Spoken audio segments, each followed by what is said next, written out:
Shalom. First off, I want to give all praises, honor, and glory unto Yahweh, Bahashem Yahushai, Bahashem Rachak Wadash. Double honor to the apostles and elders of Great Millstone who rule well, as well as double honor to their elders. Peace and blessings to the 144,000. Push this word without truth and sincerity, as well as peace and blessings to all the believers of Yahushai. I just want to do a quick lesson going into, this video here from this guy Dylan Page. He goes and he do some good videos going into news and current events of what happened. But he's basically, I'm gonna play the video. I'm gonna be stopping it throughout, making points. But Lord willing, let's be edifying it to the point. Let's just get right into it. What did Pope Leo just do to the world? This weekend, the Pope delivered his very first address in which he appealed to the world's powerful and praying for the miracle of global peace. And there isn't gonna be no global peace. Let's be the first stop right there. Let's get on the first scripture, Ecclesiastes in the Old Testament, chapter 3 and verse 1. It says, "To everything there is a season, and a time to every purpose under the heaven." Jumping down to verse 8, it says, "A time to love and a time to hate, a time of war and a time of peace." Now, it's obvious, it's evident that we're living in a time of hate and a time of war. Just look over there, what's going on in the Middle East. Nothing but wars and rumors of wars, and a time of hate. It's a hateful time that we're living in amongst, these people of the world. Everybody's hating each other, as the scriptures say. Matthew 24 and 12, because iniquity shall abound, but the love of many shall wax cold, so just to make that point, we're not in a time of peace. And the Pope don't got shit to do with shit, man. I'm tired of it, man. All people going crazy because this guy's supposed to be Creole or something, whatnot. It don't fucking matter. The Pope has nothing to do with the scriptures, the Bible, or anything like that. All that Catholic BS, that's not of Yahweh Ba'Shem Yahushai, the God of the Bible. So no matter what this guy says, no matter what comes out of the Vatican, that's a Satan, So let's keep going to the video. But this whole video is based off. He talking about the Pope effect is crazy. He prayed for a miracle of global peace. Now he's about to go into a list of other things that have happened since this so-called prayer and whatnot. He thinks it's connected, but it's not connected. It's all prophecy, as we're going to tie it all in, and Lord willing, is to be able to be understood. Let's keep going. And then, on Monday, we wake up to the news that India and Pakistan have an address in which he appealed to the world's powerful and praying for the miracle of global peace. And then, on Monday, we wake up to the news that India and Pakistan have pulled back from the brink of war and agreed to a ceasefire. So India and Pakistan got a little ceasefire going on. Okay, so what? The United States and China met in Switzerland and finally agreed to a deal, and both of them will now They got a trade deal. What's it called? The tariffs are going down. Both China and America lowered their tariffs.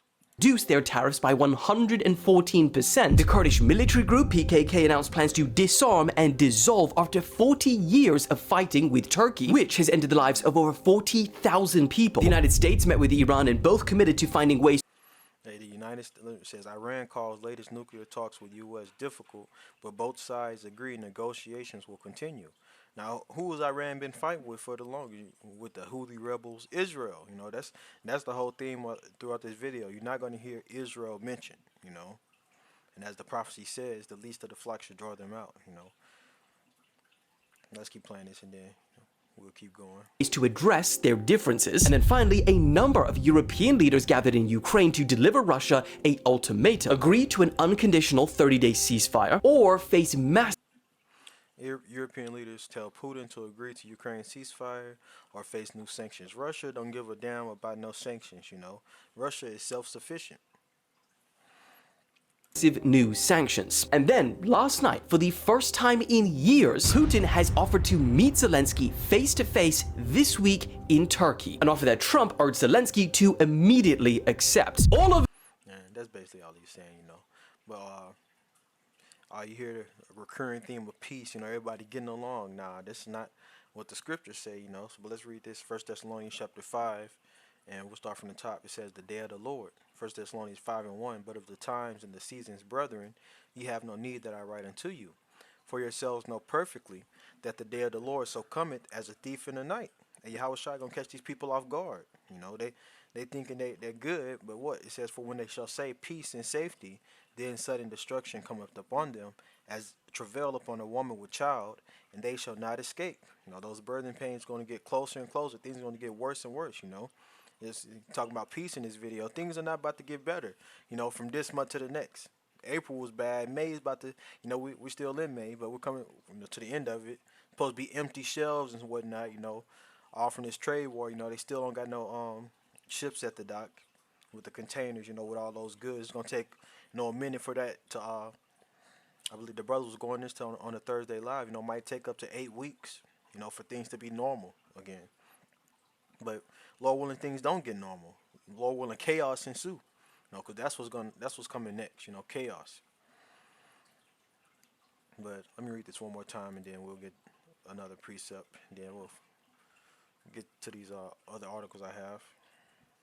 1 Thessalonians 5:3, it says, For when they shall say peace and safety, then sudden destruction cometh upon them, as travail upon a woman with child, and they shall not escape. So we're not living in a time of peace and safety. We're living in a time of hate and wars and destruction. Yahweh is going to catch these people as a thief in the night while they're in their security, being thinking everything is all good.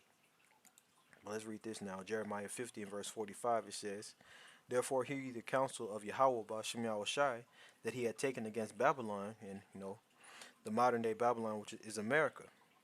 It says, and his purposes that he had purposed against the land of Chaldeans, surely the least of the flock shall draw them out. And who's the least of the flock? That would be Israel. As we're gonna read into these articles, Israel's being completely ignored right now. But this is prophecy, so we should be looking forward to seeing something happen with Israel, them causing some commotion, because it's prophecy.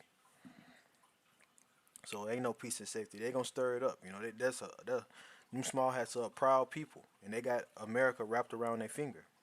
So as we're gonna read, Trump, he had took a little trip to the Middle East. Let me just finish this out, and we'll get to it. Jeremiah 50 and 45 from the top again. Therefore he, the counsel of Yahweh, Ba'ashem Yahushai, that he had taken against Babylon, and his purposes that he had purposed against the land of the Chaldeans. The Chaldeans were those warlocks, wizards, witches within Babylon. It's talking about the same places, speaking about America. It says, surely the least of the flock shall draw them out. Israel, those small hats over there, surely he shall make their habitation desolate with them. Israel is going to cause the American army, the Northern Army, to come over there to the Valley of Yahweh Shaphat, for World War III. They're going to do something, That's what we should be looking out for. Because let's get into these couple articles I have here. It says, this is from Barons.com. It says, Israel says recognition of Palestinian state will force unilateral actions in response. Just a quick Google definition behind, unilateral action, because I didn't know myself. I'm like, okay, what the hell that mean? It says unilateral refers to a one-sided action or decision performed by or affecting only one party, person, or group involved in a particular situation without the agreement or participation of others. So going back to this title, says Israel says recognition of Palestinian state will force unilateral actions in response. So it was basically a unilateral decision to recognize a Palestinian state. But Israel, like this unilateral decision y'all made is about to cause some unilateral actions. So they about to respond. It's one-sided for them to. Israel does not want to recognize a Palestinian state. So they say we're gonna respond to it. Let's read a little into this article. It says Israel's foreign minister Gideon Sa'ar said Sunday that unilateral recognition of a Palestinian state will force Israel to take unilateral actions following announcements by several countries that they plan to take such a step. And, and China recognizes Gaza the Palestinians, so they back them. Trump just had a trip to the Middle East, speaking to these different people in the Middle East. And even in his video, he said, are they? Let me try to get back to the headline with Iran. But we know Israel has been, fighting with Iran. They want to have a war with Iran, and that's going to start World War III. Let me see if I can find it. Salakia. If I don't, it's fine. Yeah, it says Iran calls latest nuclear talks with U.S. difficult, but both sides agree negotiations will continue. So Trump is talking with Iran or whatnot. At the same time, Israel got beef with Iran, and Israel and the United States supposed to be allies. Which Israel does have America wrapped around his finger. According to prophecy, they're gonna do something to make the Northern Army come over there to the Middle East. Let me see. There have been talks about an initiative to unilaterally recognize a Palestinian state. Any attempt to do so unilaterally will only harm future prospects for bilateral process and will push us for unilateral actions in response. SAR said, so they saying if y'all doing this one-sided without us, saying that y'all gonna recognize them as a state, then we're gonna have to take actions, against y'all. So, and this is from May 11th, so 2 days ago. May 11th, 2025. Israel's like, we're gonna have to, take some response on our own, to to fight this. And they already been committing genocide, so who knows? They're gonna ramp up the bombing. Ain't no telling. We just gotta keep our eyes, eyes on the Middle East. But that's all I read from this. Let's get to this other article here. It's from CNN. When was this? Monday, May 12th, 2025. It says Trump's Middle East trip leaves Netanyahu watching from the sidelines again.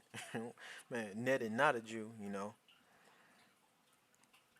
let's read into this article, a few paragraphs.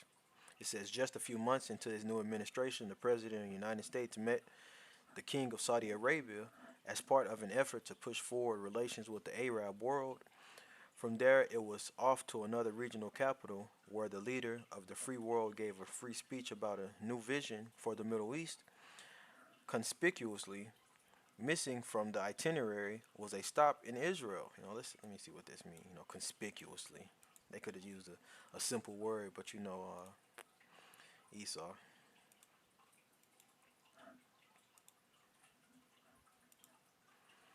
It says in a clearly visible way. Conspicuously. So basically something that's obvious. So going back to the article says conspicuously, so obviously missing from the itinerary was a stop in Israel. It says the year, and it's going just some history on Barack Obama. What he did. How he didn't stop at Israel. But it says the year was 2009, and the president was Barack Obama. His decision not to visit Prime Minister Benjamin Netanyahu, who had just returned to office, was viewed as an insult. It says it marked the beginning of what many to this day see as Obama's fractured relationship with Israel, and particularly with the country's longest serving leader. Now it says, but as President Donald Trump prepares for his first visit to the region in his second term, so this is Trump's first time going over there to the Middle East, which today I believe, this Tuesday. It says, but as President Donald Trump prepares for his first visit to the region in his second term, the same elephant sits in the same corner of the Oval Office. Trump's itinerary, and basically all it's saying, the same thing Obama did, not visiting this guy. Trump is doing the same thing, they seeing that as an insult, the least of the flock shall draw them out, Israel about to turn up. They already been, knocking shit over and causing chaos everywhere, but hey, they about to turn up to a whole nother level. You see this guy with his symbolism, they all tied in. But let's see if you want to keep reading some more on this. It says Trump's itinerary includes, we'll start from top, but as President Donald Trump prepares for his first visit to the region in his second term, the same elephant sits in the same corner of the Oval Office. Same shit. It says Trump's itinerary includes Saudi Arabia, where he'll arrive early Tuesday local time, Qatar, and the United Arab Emirates. It says the White House called it a historic return to the Middle East and promised a shared vision of stability, opportunity, and mutual respect. Everything that Israel's not for. Israel don't give a damn about no shared vision of stability, opportunity, and mutual respect. They trying to establish themselves up, as the people, which they're not, They're not the true people of Yahweh Bashim Yahushai. They're not the Jews. And that's just one tribe, Judah. or Judah, Benjamin, and Levi. They were known as the Jews, but where the rest of the tribes at? But it says Israel is once again not on the itinerary. And after Trump blindsided Israel several times already, announcing talks with Iran, a deal with Yemen's Houthi rebels, you see all the it says and direct talks with Hamas, Israeli officials are concerned another surprise could be coming. You see, so they're already on edge with Trump. You're already talking with our enemies. You're supposed to be on our side and doing that whatever he say. That's what America's supposed to be doing. But they up here talking with Iran. They made a deal with the Houthi rebels and talking with Hamas. Israel's not going for it. I'll read a little bit more and then we'll just end it out. It says Israeli officials tried to inquire about the possibility of a stop in Jerusalem or Tel Aviv during Trump's trip, according to a source familiar with the matter, but the president doused the flicker of those hopes last week when he said he has no plans to stop in Israel. We will not be doing it. We will be doing it at some point, Trump said, but not for this trip. It says Trump might have persuaded to add the visit to his itinerary if he could claim some sort of victory, whether it be a ceasefire agreement in Gaza, a humanitarian aid plan, or something else. And China, China just dropped, stuff for those people in Gaza. Let me see if I can pull up just a quick video of that, and let me see on YouTube. Well, let's Google it first and get a video. Let's see.